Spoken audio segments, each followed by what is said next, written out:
เด็ดใบมะกรูดนะครับ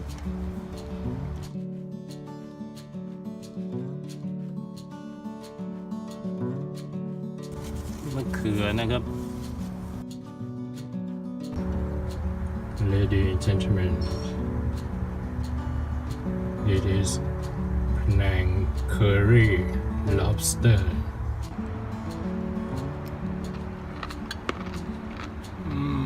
ใบมะกรูดนะครับเราม้วน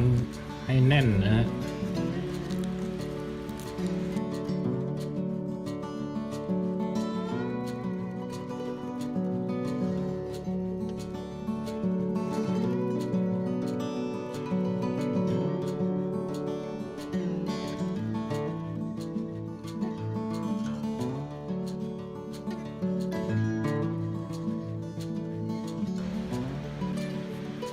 lobster tail lobster นะเราจะผ่าตรงกลางนะฮะเอากรรไกรสอดใต้เปลือกนะครับอย่าไปสอดทั้งตัวนะ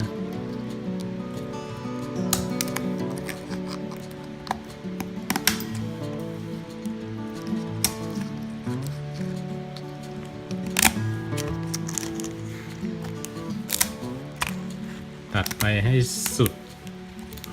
ดตรงนี้นะฮะ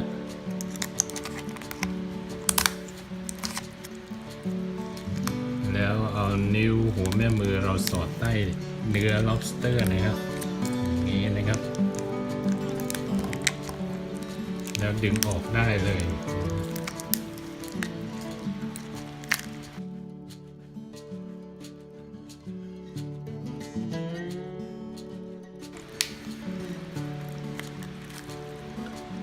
นี่นะครับแล้วไปทำความสะอาดนะแล้วก็หั่นเป็นชิ้นเล็กๆนะเพื่อง่ายในการกินนะครับ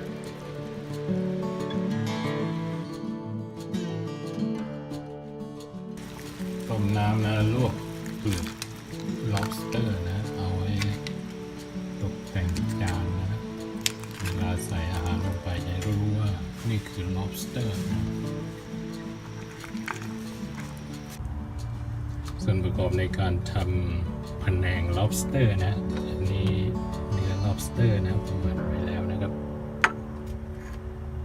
น้ำปลาน้ำตาลอันนี้พริกหยวกนะครับเอาไว้ตกแต่งจานนะครับและนี่ใบมะกรูดซอยแค่น้ำใส่เกลือนะจะได้ไม่ดำนะครับกะทิโคโคนัทมิลค์พริกแกงแดงนะครับสำหรับพริกแกงแดงนะครับผมทำเป็นวิดีโอไว้แล้วนะจะแปะลิงก์ไว้ให้ดูนะครับ Ingredient for Panang Lobster Lobster meat Jalapeno pepper brown sugar fish sauce candied lime leaves red curry paste coconut milk and Thai eggplant ให้น้ำมันร้อนนิดๆนะแล้วเราก็ใส่พริกแกงแดงไปผัดให้หอมก่อนนะครับเพราะสำคัญตรงนี้นะระวังอย่าให้พริกแกงไหม้นะ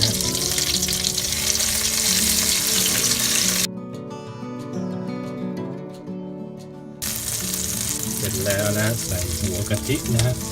ถ้าเราเปิดกระป๋องนะจะมีเป็นก้อนๆอยู่ด้านบนนะใส่กระป๋องนะครับ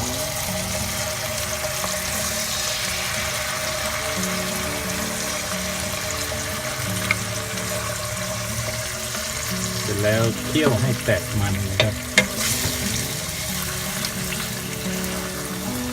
อย่าเปิดไฟแรงมากนะครับ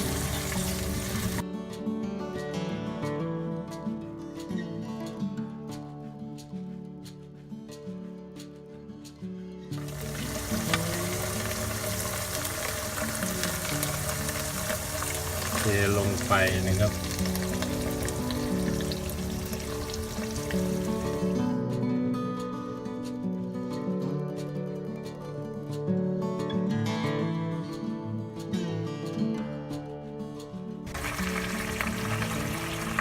ดือดอย่างนี้แล้วนะเราก็ใส่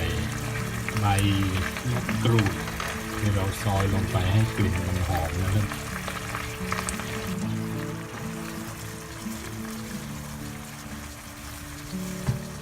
แล้วเราใส่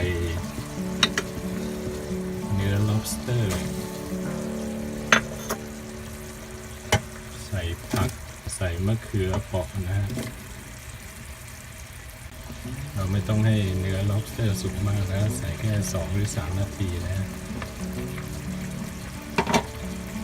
เสร็จแล้วใส่เครื่องปรุงนะครับมันมีน้ำตาลนะใส่น้ำบราวน์ชูการ์ฟิชซอสน้ำปลานะครับไม่ต้องใส่เยอะนะ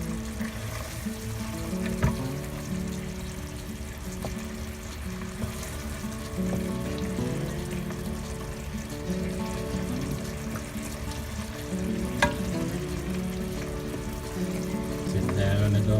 ชิมรสดูนะครับ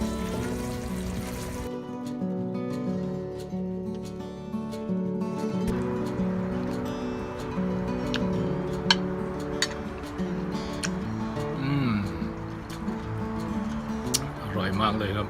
delicious พะแนง curry lobster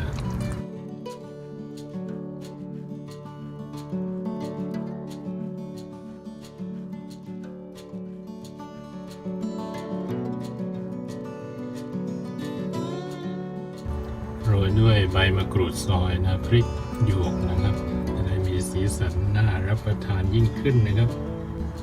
คุณผู้ชมครับพะแนง lobster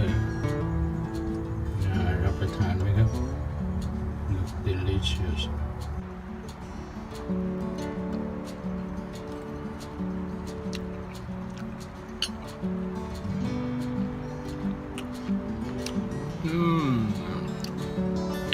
delicious